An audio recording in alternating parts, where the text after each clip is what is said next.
Buenos días, yo soy Mabel Natalia Pérez y junto con mi compañero Óscar Eduardo Sánchez vamos a presentarles la guía de práctica clínica de manejo quirúrgico de colecistectomía. Nosotros somos estudiantes de medicina de quinto semestre de la Universidad Cooperativa de Colombia, Campus Villavicencio. Durante esta corta charla vamos a tocar algunos puntos importantes como el problema que llevó a que surgiera la iniciativa de la creación de esta guía y por ende también qué es lo que nosotros buscamos lograr por medio de esta. Mostraremos las preguntas y recomendaciones que obviamente tienen su base en evidencia científica. Pasaremos por la metodología y los resultados que fueron obtenidos a medida que se iban realizando las investigaciones de la literatura. Hablaremos un poco de esta evidencia encontrada. Presentaremos un algoritmo en el que se muestra el abordaje sugerido junto con algunos procedimientos, digamos, complementarios en determinadas situaciones que competen al tema. Y finalmente, las conclusiones. ¿Por qué es importante hablar de la colelitiasis y tomarla como punto de partida para el desarrollo de una guía? Las enfermedades de la vesícula biliar tienen una gran importancia en la práctica porque se presentan con una gran frecuencia en urgencias y en cirugías, y es la colelitiasis una de las más frecuentes. No se tienen datos específicos de la incidencia ni la prevalencia de esta acá en Colombia, pero se habla de una incidencia de alrededor de 1 millón de casos por año y de entre el 10 y 15% de prevalencia en la población occidental. La colelitiasis se ha encontrado asociada a factores de riesgo como el sexo femenino, la edad, en donde se ha visto un riesgo del 5 al 8% en mujeres jóvenes, y este porcentaje asciende a 25 y 30% en mujeres mayores de 50 años. Otro factor de riesgo que me parece importante es la obesidad. Se ha visto en hasta el 35% de mujeres con un índice de masa corporal de 32. Lo que sí se ha visto acá en Colombia es que se asocia con una frecuencia importante de cáncer de vesícula biliar, y este es uno de los puntos que aumentan la relevancia de tratar este tema. Al ser una enfermedad frecuente que genera enfermedades de la vesícula biliar, lógicamente también se hace frecuente el tratamiento de estas afectaciones, que en este caso es la colecistectomía, que si bien se trata de un procedimiento seguro y eficaz, pues no contaba con una guía que ayudara a esclarecer aspectos a tener en cuenta. Entonces, por lo tanto, por esto ya mencionado, pues fue la base del objetivo que nos planteamos al iniciar la investigación sobre el tema, buscando que pudiera utilizarse para tener en cuenta los puntos importantes en su abordaje y reducir o evitar las complicaciones que puedan surgir en el procedimiento. La guía va dirigida principalmente al personal de la salud que realiza estas cirugías, teniendo en cuenta que los temas que se abordan son las técnicas diagnósticas, un poco sobre la colecistectomía laparoscópica y abierta, y algunos de los procedimientos que se utilizan como ayuda en casos de pacientes con colelitiasis. También es importante señalar que aquí no se encuentran temas como el tratamiento de las comorbilidades ni el tratamiento de las complicaciones que pudieran llegar a surgir. Entonces, de acuerdo con el objetivo, se formularon unas preguntas que consideramos pertinentes en relación a criterios que son importantes al momento del abordaje del paciente, y sobre estas se formularon recomendaciones basadas en la evidencia encontrada. Quiero aclarar que voy a dar a conocer las recomendaciones y su nivel de evidencia, y más adelante se hablará un poco sobre las fuentes de donde fueron obtenidas. Entonces, la primera es, en pacientes con colecistitis litiásica aguda, ¿la cirugía laparoscópica versus cirugía abierta ofrece mejores resultados? Sí, la colecistectomía laparoscópica se considera el gold estándar, por lo que su uso se recomienda como la primera opción de tratamiento en los pacientes en que se ha determinado que hay que realizar la cirugía. Y para este tenemos un nivel de evidencia 2, recomendación B. La segunda es, en pacientes con colecistitis litiásica aguda, ¿la cirugía temprana versus tardía tiene mejor morbilidad? Aunque había algo de controversia en este punto, se encontró finalmente que se recomienda realizar la intervención temprana en vista de resultados más favorables, pero hay que tener en cuenta el estado general del paciente, porque esta recomendación aplica sobre todo para pacientes en grados 1 y 2 de colecistitis aguda. Para esta tenemos un nivel de evidencia 1, recomendación B. La 3 es, en pacientes con colecistitis litiásica aguda, la colangiopancreatografía retrógrada endoscópica versus ecografía endoscópica representa mejores beneficios para el manejo de la enfermedad. La CEPRE se considera el gold estándar para la obtención de imágenes de los conductos biliares y aunque la ecografía endoscópica representa una opción no tan común, es viable como alternativa para pacientes a los cuales por algún motivo se les contraindique inicialmente realizar la CEPRE. Para esta tenemos un nivel de evidenciados, recomendación A. La cuarta es, en los pacientes con colecistitis litiásica aguda que fueron operados por cirugía laparoscópica versus los operados por cirugía abierta, ¿tienen menos posibilidades de desarrollar síndrome post-colecistectomía? Sí, la recomendación es utilizar el procedimiento laparoscópico para prevenir el síndrome post-colecistectomía, ya que se observaron mejores resultados frente a los operados con el procedimiento abierto, tomando en cuenta las complicaciones que se mostraron en cada grupo. Para esta tenemos un nivel de evidenciados y recomendación A. La quinta es, en los pacientes con colecistitis litiásica aguda, la aparición de un aumento de la bilirrubina y disminución de la capacidad respiratoria versus la inexistencia de los mismos representa un motivo de contraindicación del procedimiento quirúrgico. Sí, estos son motivos de contraindicación, por lo que la recomendación es evitar realizar esta cirugía en pacientes que las presenten y a buscar métodos alternativos. Para esta tenemos un nivel de evidenciados, recomendación D. La 6 dice, en pacientes con colecistitis litiásica aguda, factores como la edad avanzada y la variación anatómica frente a no presentarlos, ¿se consideran de riesgo para la conversión de cirugía laparoscópica a cirugía abierta? Bueno, algunos factores como la edad avanzada, el tiempo de presentación de los síntomas y las variaciones anatómicas se han visto asociados a mayores tasas de conversión de cirugía laparoscópica a abierta, pues en varios de estos hay una limitación de la capacidad predictiva. Por lo tanto, se recomienda estar atentos frente a pacientes que los presentan. Para este tenemos un nivel de evidencia 3, recomendación B. Cordial saludo. Mi nombre es Oscar Eduardo Sánchez y ahora vamos a tratar la metodología por la cual se fundamentó la presente guía de manejo. En cuanto a los criterios de búsqueda y selección, se utilizó la base de datos PubMed en dos momentos de búsqueda sistematizados. En el primer momento, se utilizó bajo el término MESH en el buscador la palabra colelitiasis en inglés, a modo de encontrar los diferentes factores de riesgo que contribuyan a la formación de la enfermedad. Asimismo, la historia natural de la enfermedad en el paciente para destacar las características importantes en su diagnóstico. Y por último, también están las complicaciones que puede llevar la enfermedad si no es tratada de la manera correcta. En el segundo momento, se usó las palabras colecistectomía laparoscópica y colecistectomía abierta, a modo de dilucidar los pros y contras de cada abordaje, y de esta manera determinar cuál método quirúrgico es el que mejor beneficios tiene para el paciente dependiendo de la situación en la que él se encuentre. En cuanto a la formulación de las recomendaciones planteadas, se utilizó la clasificación de la Fuerza Canadiense para la Salud Preventiva, en donde se utiliza un nivel de evidencia basándose, primero que todo, en el tipo de investigación por la cual se fundamenta la recomendación y por otro lado, el tipo de recomendación que se implementa, en donde sus primeros escalones son un punto de buena práctica apoyados en evidencia consistente. Por último, sus últimos escalones están fundamentados más que todo en no recomendar la práctica basados en una evidencia consistente.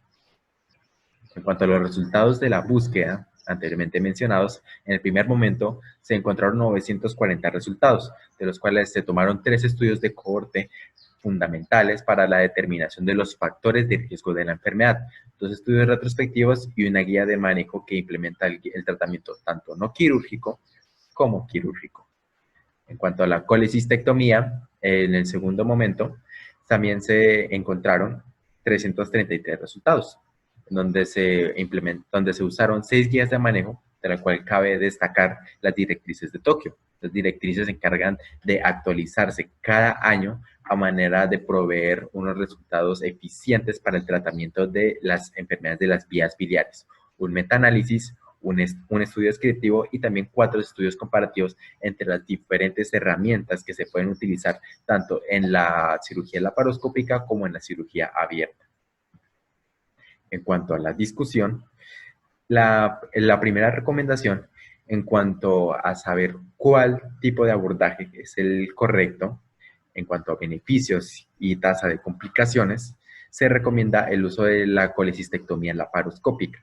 Lo que se debe, las directrices de Tokio se han encargado de analizar diferentes estudios no aleatorizados en busca en busca de las diferentes tasas de complicaciones que pueden tener estos abordajes. Como lo podemos ver en la presente tabla, podemos ver que la incidencia de la cirugía laparoscópica es mucho menor a la que puede presentarse en la cirugía abierta. Por lo tanto, esto atribuido a una estancia hospitalaria menor en un promedio de 4.1 días, hace que la cirugía laparoscópica sea un abordaje con mayor riesgo, con mayores beneficios para el paciente y una menor tasa de complicaciones en el quirófano.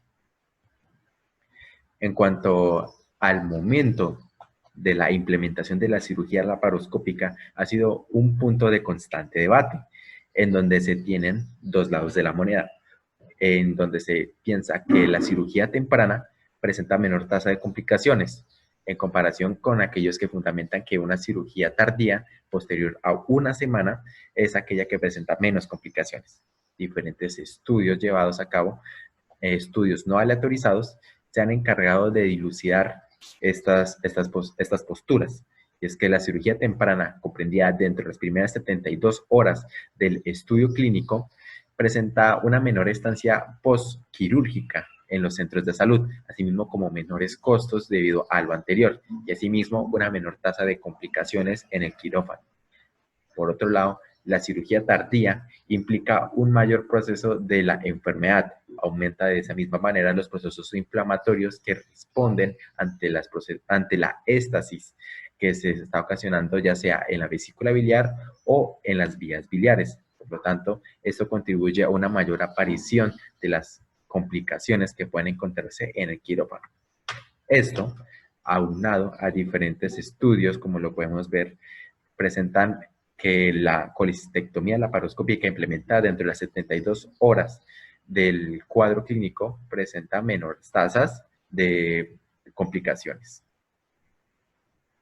En cuanto a la implementación de la imagenología que ayuda a determinar la ubicación de los litos a lo largo del árbol biliar, se tienen dos principales herramientas. La colangiopancreatografía retrógrada endoscópica, o para futuras referencias, la CEPRE, y por otro lado se tiene la ultrasonografía endoscópica, o EUS. Se han hecho varios estudios en donde se ha buscado la sensibilidad y la especificidad de cada herramienta y se ha llegado a la conclusión de que sus beneficios son sumamente similares. Ya como lo podemos ver, aunados a un índice de confianza aproximadamente del 95%, las tasas de sensibilidad y especificidad de cada prueba llegan a ser equiparables. Sin embargo, la CEPRE cuenta con el punto extra de ser actualmente considerado como el gold standard para determinar la ubicación de los litos en el árbol biliar. Por lo tanto, la CEPRE es la que más se recomienda en el uso en primera instancia, a menos de que se encuentre cualquier motivo de contraindicación. Motivos como lo es la alergia a los medios de contraste implementados por la CEPRE o el embarazo, ya que la radiación ionizante en aquellos fetos en sus primeras semanas de gestación contribuyen al desarrollo de anormalidades congénitas. Por lo tanto, la ultrasonografía endoscópica cuenta con estas características que no pueden ser perjudiciales para el paciente y pueden ser utilizadas en caso de que se contraindique el gold estándar establecido.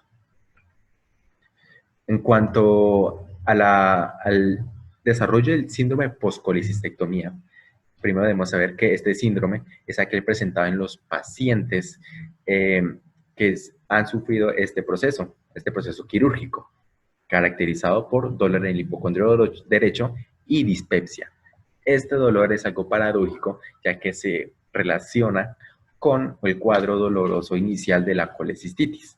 Entonces, se han hecho diferentes estudios para ver la tasa de complicaciones postquirúrgicas que se tienen en los pacientes, tanto que han sido operados mediante la cirugía laparoscópica o la cirugía abierta. y se ha encontrado que los rangos de los índices de confianza no son muy confiables de todo, ya que como lo podemos ver, los índices de confianza pasan dentro de la línea numérica por cero. Esto hace que este valor no sea determinante del todo para los factores que se están utilizando. Sin embargo, la cirugía laparoscópica, como anteriormente lo mencioné, cuenta con los puntos extra de tener una menor estancia y unos mayores registros de confort promulgados por los pacientes.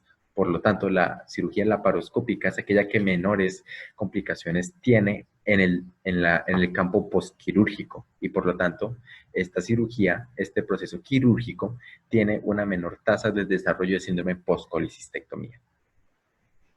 En cuanto a los diferentes grados o diferentes motivos por los cuales se ha fundamentado contraindicar la operación, las directrices de Tokio se han encargado de dilucidar los diferentes estados de salud de los pacientes, teniendo en cuenta primero que todo los hábitos de salud que los pacientes tienen y que pueden contribuir a afectar su enfermedad.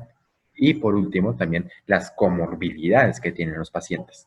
Entonces se han dividido el estado de salud de los pacientes en 3 primeros grados, dependiendo de su viabilidad para realizar la colecistectomía.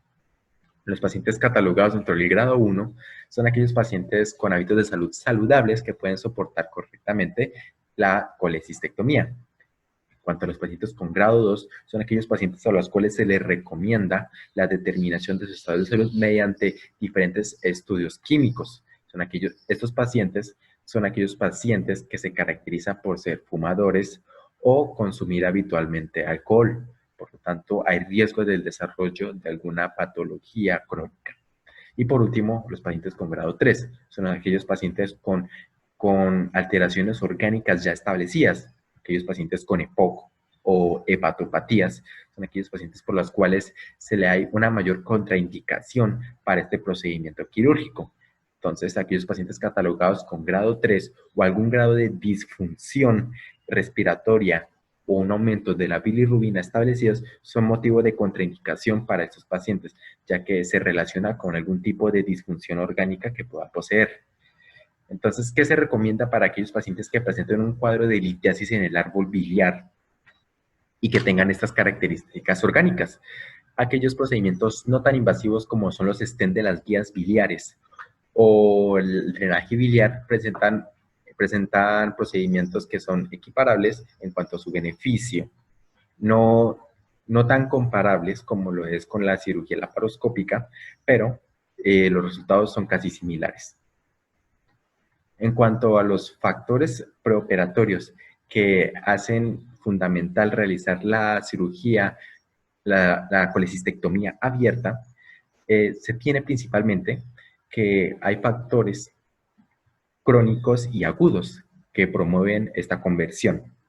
Factores como una cirugía abdominal previa, una colecistitis avanzada o infecciones, estas dos últimas promovidas por la automedicación, contribuyen a un mayor grado de inflamación y fibrosis sistémica, lo que hace necesario un mayor paneo de los diferentes tejidos que encuentran circundantes al tejido dañado actualmente.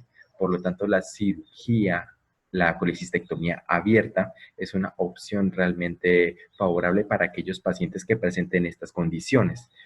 Además, no debe considerarse como un factor negativo tener que pasar a la colecistectomía abierta, ya que la implementación de esta cirugía con estos factores ya mencionados contribuye a una menor incidencia de las posibles complicaciones que los pacientes pueden tener.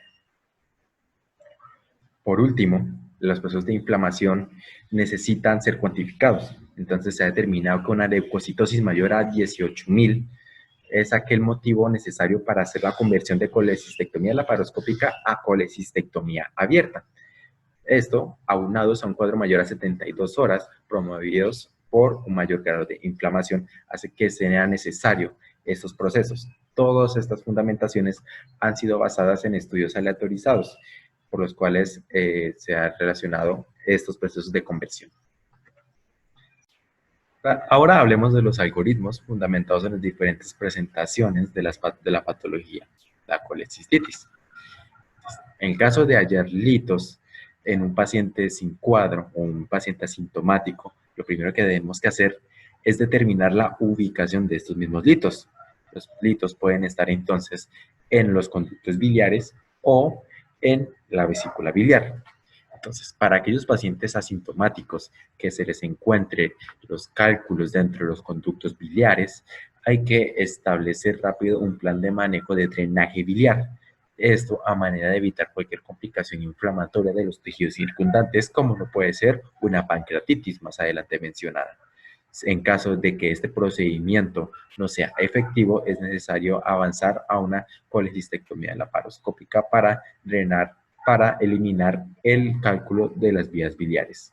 En cuanto a los pacientes que presenten cálculos asintomáticos en la vesícula biliar, es necesario establecer si el paciente va a presentar o no posteriormente un cuadro doloroso. Para aquellos pacientes que continúen sin presentar síntomas, se les educa sobre su condición y que deben estar atentos ante cualquier presentación de un dolor en el hipocondrio derecho.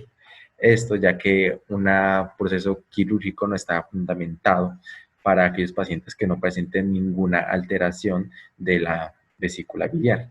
Pero para aquellos pacientes que sí presenten alguna alteración o la aparición de síntomas dolorosos, es necesario entonces definir el grado de la enfermedad en el que se encuentra. Esto como lo establecemos por medio de los diferentes análisis químicos que pueden haber, como lo pueden ser las lipasas pancreáticas o el análisis del estado hepático del paciente. Entonces, dependiendo de los estados, la vía más común, entonces, es proceder a la cirugía laparoscópica. La colecistectomía laparoscópica a modo de remover la vesícula biliar y asimismo pues, los cálculos que están ocasionando el cuadro doloroso. Para aquellos pacientes, como los mencioné anteriormente, con algún grado de comorbilidad o alguna disfunción orgánica, pues es necesario establecer otros manejos, como lo puede ser el manejo por medio del drenaje biliar o el stent de las vías biliares. En caso de que el paciente llegue a presentar algún cuadro concordante con un tipo de pancreatitis confirmado con los análisis bioquímicos, es necesario primero que todo, entonces, corregir los procesos inflamatorios que se están llevando a cabo y asimismo proceder posteriormente a la colecistectomía. En aquellos pacientes en los que se encuentre algún tipo de éstasis del líquido biliar, pero que no se ha confirmado algún tipo de cálculo, ya sea en el conducto biliar o en la misma vesícula, hay que sospechar algún cuadro inflamatorio mediado por algún tipo de infección, del cual se va a tratar con sus antibióticos correspondientes, continuando con un drenaje biliar, cuyos resultados negativos entonces se usará la laparoscopía. Pero para los pacientes por los cuales se sospeche la aparición de algún tipo de metaplasia, es necesario confirmarlos con el TAC para proceder posteriormente con el tratamiento apropiado para este tipo de patología. Y por las conclusiones, finalmente, pues como lo hemos venido estableciendo, la colecistitis es una patología de unas múltiples presentaciones, de las cuales es necesario unificar cada posibilidad de las cuales la enfermedad se haya a presentar. De esta manera se logra aumentar la tasa de recuperación y procedimientos exitosos en el quirófano, dando asimismo un mayor confort en el paciente y un mayor desarrollo de su estado de salud en el mismo, ya que pues después de todo en el paciente es la principal motivo por el cual se ha fundamentado y ha nacido esta guía de manejo. Y pues por último, tenemos acá el reconocimiento que hace la ciencia mediante la hipótesis y la conclusión, o el ensayo y el error ante los diferentes procedimientos que nosotros conocemos actualmente, que si no fuera por los diferentes errores que se han cometido a lo largo de la historia, nosotros no tendríamos las recomendaciones que están, ya sea en esta guía o en las demás otras que podemos encontrar. Muchas gracias.